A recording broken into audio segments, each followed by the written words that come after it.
jauh sebelum kita lahir dia sudah memiliki visi kelautan. Ya mungkin kalau kita lihat sebelum Indonesia merdeka sudah banyak juga seperti secara kultural orang Makassar ya pergi merantau ataupun bermisi ke belahan dunia yang lain.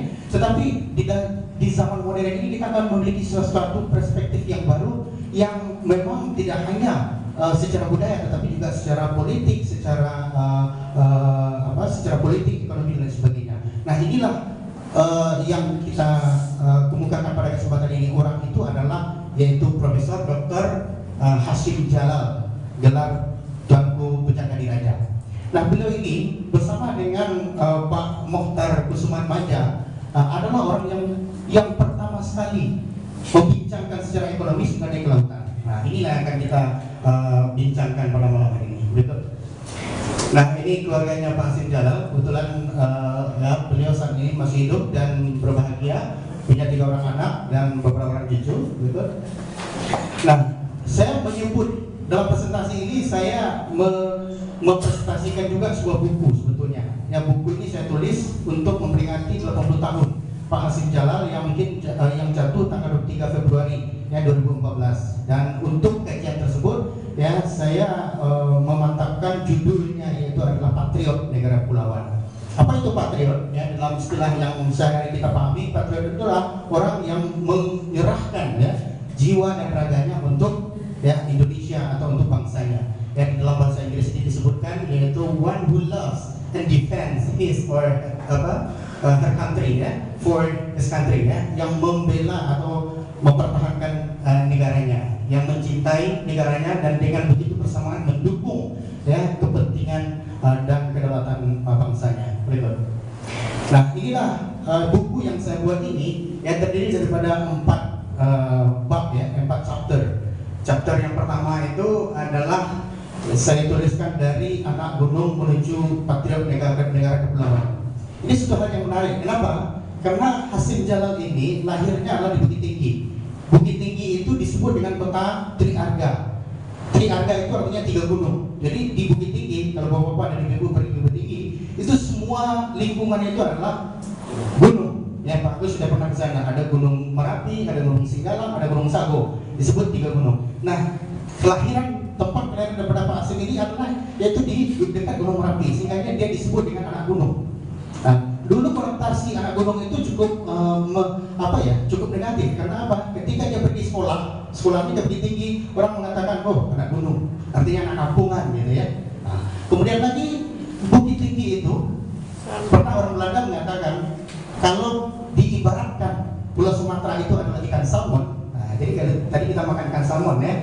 Nah, kalau diibaratkan Sumatera itu adalah ikan salmon, maka Bukit Tinggi itu adalah punggungnya. Artinya apa? Orang Belanda itu mengatakan yang paling enak, bagian yang paling enak daripada salmon itu adalah punggungnya. Itu makanya di Bukit Tinggi ini ketika awal-awal politik etis itu Belanda itu sangat memberikan prioritas membangun infrastruktur dan sebagainya di kota Bukit Tinggi. Nah, inilah chapter yang pertama, anak gunung ke patriot negara kepulauan. Kemudian yang kedua, kiprah Hasyim Jalal. Disinilah poin yang utama yang ingin saya tunjukkan, apa kiprah atau kontribusi yang diberikan oleh Hasyim Jalal bagi Indonesia. Ya, ada beberapa hal ya, seperti dia ini adalah orang yang pertama sekali mahasiswa hukum laut internasional yang pertama Indonesia. Ya, dan begitu dia berhasil ya membedah atau membantai hukum laut tradisional yang sudah bertahan 350 tahun yang dipelopori oleh seorang intelektual dari Belanda namanya Gracius, yang memperkenalkan bagaimana negara besar ini boleh ya mengeksploitasi laut dimanapun berada. Jadi hukum kebebasan kelautan. Nah itulah yang dibantai yang dalam tesisnya oleh Hasyim Jalal. Nah kemudian di situ perannya yang berikut lagi adalah bagaimana dia menjadi inisiator, menjadi mediator untuk workshop managing potential conflict ya in South China Sea.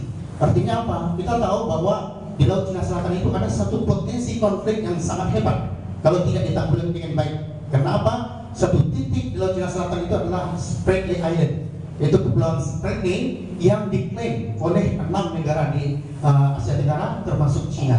Nah ini Peran daripada Hasim Jalal yang sangat penting juga adalah bagaimana beliau melakukan inisiator. Walaupun Indonesia bukan termasuk daripada climate country, tetapi disinilah peranan Indonesia. Ya, diplomasi Indonesia meredam potensi konflik ini sehingga tergalang kerjasama di Laut Cina Selatan. Nah, kemudian lagi sosok dan teladan hidup. Banyak pelajaran yang berharga ya yang bisa kita share daripada seorang Hasim Jalal. Apakah dia sebagai seorang bapak, apakah dia seorang mahasiswa? Hebatnya lagi perjuangan beliau ya sebagai mahasiswa, boleh kita lihat di dalam buku ini. Nah, kemudian lagi adalah gambar dalam kenangan berikut.